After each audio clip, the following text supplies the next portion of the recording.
Yo, what up everyone? Amir here, owner of Rapping and Snacking, getting into another video, and this one's going to be the first of its kind. I have not done a video like this before, so hit me up on Instagram and TikTok at Rapping and Snacking. So the other day, I asked people on my Instagram stories what they thought of this Freddie Gibbs album, his latest album, Sold Separately, and I think I'm going to start doing this with a few albums.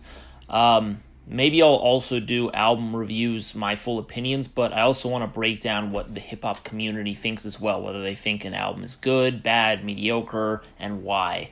So I asked that question, I got a ton of replies, and I'm going to go over some of my favorite replies or just some stuff that I wanted to reply to. So I'm not sure the title of this yet, so I don't know what I'm going to come up with, but it's definitely a good thing to engage with the community. So anyone who wants to go ahead and submit their takes or their opinions on any albums, I'll try and do this every week, at least a couple times a month.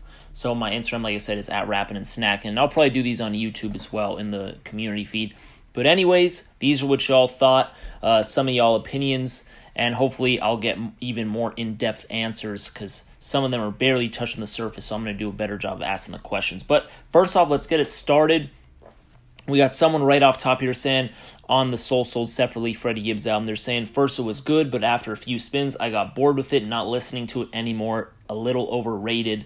Interesting, you know, and I'll kind of break this down for me. I've been listening to this album since it came out, which was on end of September, and I actually have not got bored with it yet. I've been listening to it pretty much, at least parts of it, every day for the most part, and I've listened to it in full over a couple dozen times. I really enjoy it. I think the playback value is definitely there, and I'm definitely not bored of it. All songs are still on my playlist. Are there weaker songs? Definitely. Are there songs that I'll just go and play just that for the day?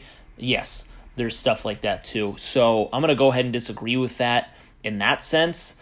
Shout out to that person. Next up, we got someone named DJ Philly G saying, dope, up there with his best. Gibbs can rap flawlessly over any type of beat. Only bad feature is offset.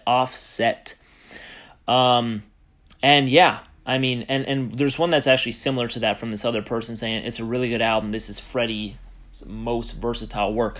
So I'm going to go ahead and reply to both of those.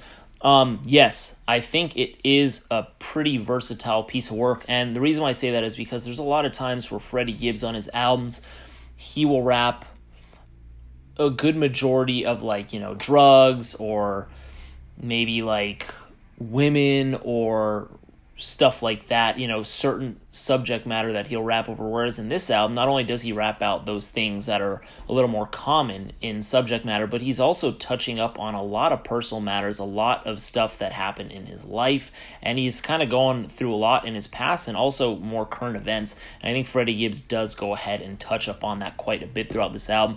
In regards to one of the people saying the only bad feature is Offset, I actually don't think there are any bad features on this. Of course, I would rather, replace Offset or maybe Moneybagg Yo with someone else that he hasn't worked with or that he has worked with in the past. But to say that it was a bad feature, I would go ahead and disagree. With that being said, would I just prefer another Freddie Gibbs verse instead of an Offset verse? Yes, that is also true. Do I think it's a bad feature? I don't. Next up, we got someone who's saying great album showcases Gibbs knows what he wants and can float over anything.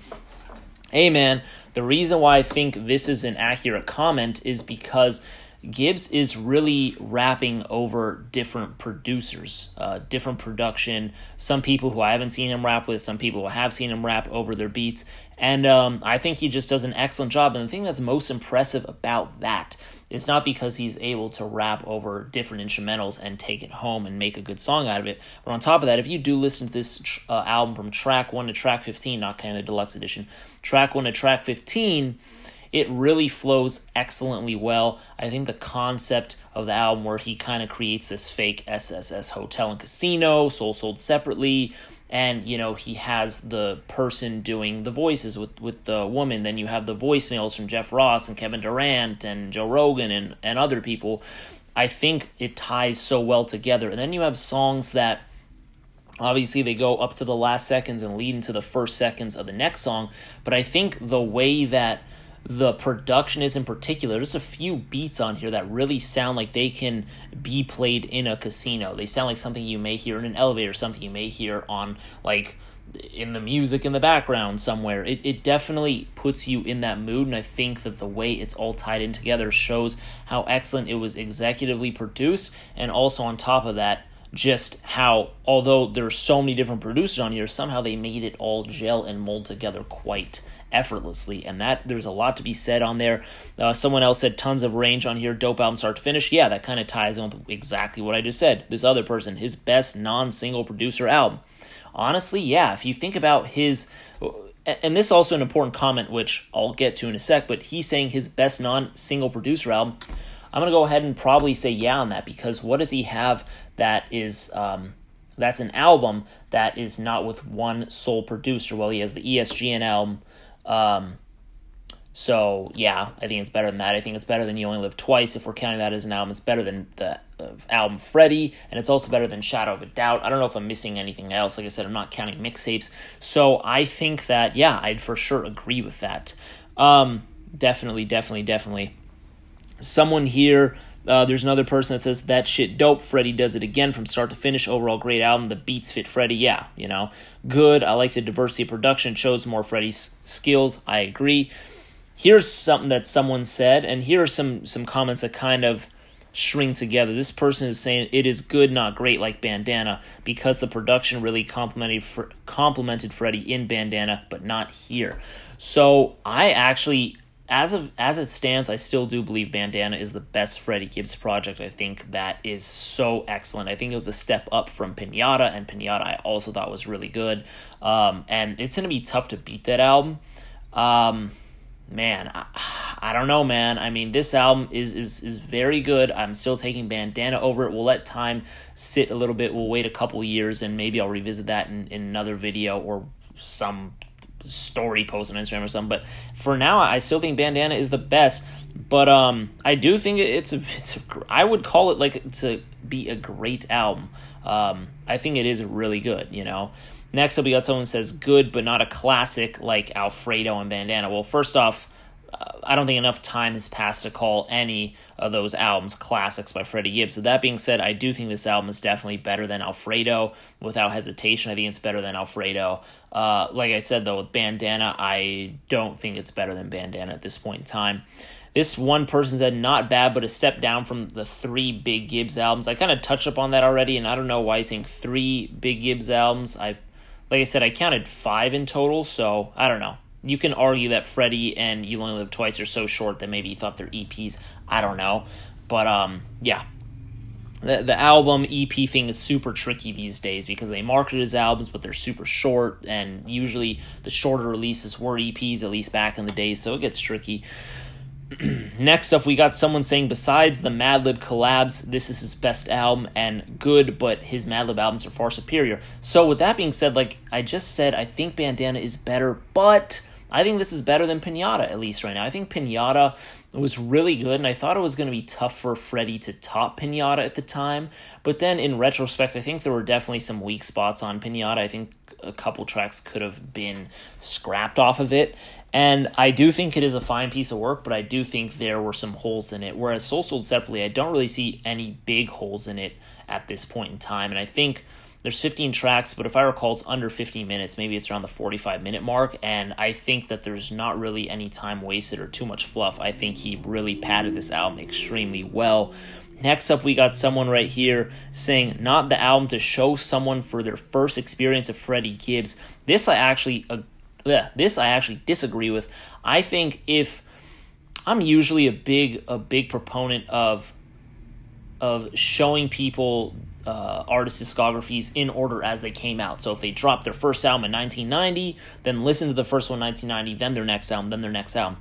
However, with more current and recent albums and recent artist discographies, it gets tricky because you have the mixtape era, you have a lot of stuff where people aren't even rapping on their own stuff in the beginning of their career, and I'm not a big fan of putting someone on to stuff like that because I think, first of all, a lot of that stuff usually isn't produced the best, and on top of that, it's not even like their own beats. They're not working with anyone. It's just like they're just getting a beat from a classic album or for some popular album or a single and they're rapping over it. So I usually don't judge that. So in a lot of newer rappers or more current rappers, Freddie Gibbs has been here for a while, in more current releases, I would actually go ahead and go out of order. And in this case, honestly, if I was showing someone Freddie Gibbs, I would probably give them 2 albums.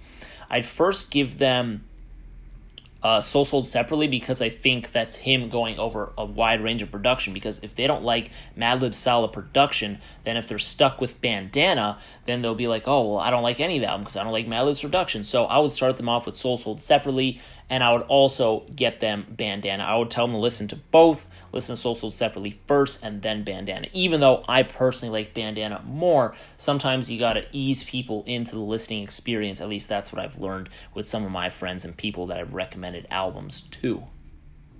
Next, we got someone who's saying great, but Feel No Pain is trash. Oh man, I actually really enjoy Feel No Pain. I love that. I actually was listening to this album. He had a showing at, where was it? It was in Hollywood, in LA somewhere. I'm already forgetting. The Dolby Theater, that's what it was. It was at the Dolby Theater, so I was there listening to the album before it was released, a few days before it was released. And this song came on, and you have to understand, at this time there were no track names on the screen. It was just playing old Vegas footage of someone like driving around Vegas with the old hotel situations, and there was no indication of like what song you're on, so you kind of had to guess what track was playing. And Feel No Pain came on, and I know this because it had Anderson .Paak and Raekwon on it, and I was like, oh wow. First off, I really dig the instrumental. I love Anderson .Paak on choruses. I think he does excellent. He also had a little verse. And when I heard Raekwon on the last verse, I thought Raekwon sounded extremely energized. Not energized in the sense where he was rapping fast or loud or anything like that, but I think that he brought some of his best penmanship in recent years to that verse. I thought he did a great job on it. I was stoked as hell. Might be my favorite verse on that song, even above Freddie Gibbs. I thought it was awesome. So Raekwon, Gibbs, and Paak really delivered on that. I thought that was an excellent song, and I really enjoyed the sample on it. I remember my homie was sitting next to me, and I whispered in his ear, pause, and I was like, bro, this might be my favorite song up to this point in the album.